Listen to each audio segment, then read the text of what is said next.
Hi అండి అందరికీ. ఏంటి వీడియో చూస్తే ఎక్కడికో వెళ్ళిపోయాను అనుకుంటున్నారా? ఎక్కడికి వెళ్ళలేదండి. ఇది మన విజయవాడలోనే తీసిన వీడియో. ఇది చూడండి, మనం నార్మల్గా చూసిన దానికి వీడియోలో చూసిన దానికి చాలా డిఫరెన్స్ ఉంది కదా. మేము గుడికి వెళ్తున్నాం అన్నమాట. సో అలా నార్మల్గా తీసాను, ఎలా ఉంటుందా అని చూద్దామని. కానీ చాలా బాగా వచ్చింది. అసలు మనం నార్మల్గా ఇంత క్లియర్గా మనం చూడలేం కదా.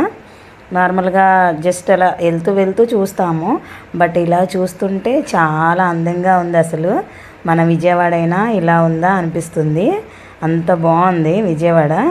నేనైతే టెంపుల్కి వెళ్తున్నాము, నేను పిల్లలు మా వారు కలిపి వెళ్తున్నాం అనమాట. సో అందుకని వీడియో తీశాను.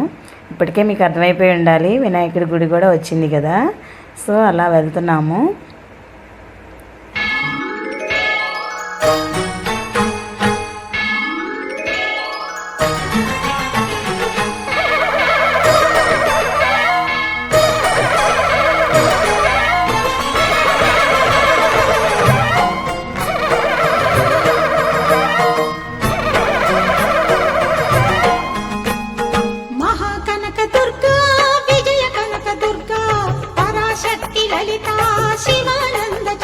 అంటే 2 డేస్లో ఆషాఢం అయిపోతుందిగా, ఇంకా అమావాస్య వచ్చేస్తుంది, శ్రావణ మాసం వచ్చేస్తుందిగా. సారి పెట్టేవాళ్ళు అమ్మవారికి. ఇంకా రోజు లాస్ట్ రోజు కదా, ఇక బాగా సారి తీసుకొని వచ్చారనమాట అమ్మవారికి.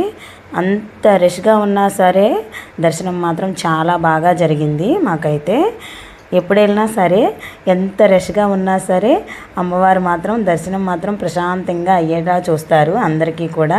చూడండి ఎంత జనం ఉన్నారు, చాలామంది ఉన్నారు. ఇంకా నేను వీడియో తీయలేదు, బట్ చాలా జనాలు ఉన్నారు, ఎక్కువగా ఉన్నారు. ఆ రోజు చాలామంది సార్లు తీసుకొచ్చారు. వేరు ఊర్ల నుంచి కూడా, చాలా విలేజ్ల నుంచి కూడా చాలామంది గ్రూపులుగా వచ్చారనమాట. ఒకే డ్రెస్ కూడా అది వేసుకుంటారు కదా, సో దానివల్ల తెలుసు.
ఫైనల్గా అయితే మా దర్శనం కంప్లీట్ అయిపోయింది.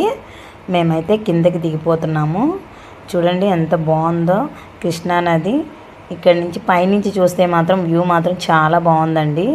మీరు ఒకసారి ట్రై చేయండి వీడియో తీసి, చాలా అందంగా కనిపిస్తుంది ఇక్కడి నుంచి చూస్తుంటే మాత్రం.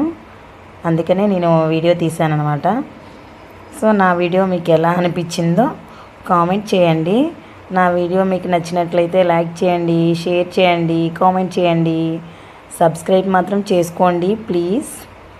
సబ్స్క్రైబ్ చేసుకొని నన్ను కొంచెం సపోర్ట్ చేయండి friends. Thank you for watching. Bye bye. బంగారు ముద్ద పసుపు కలగలిపిన వెన్నెల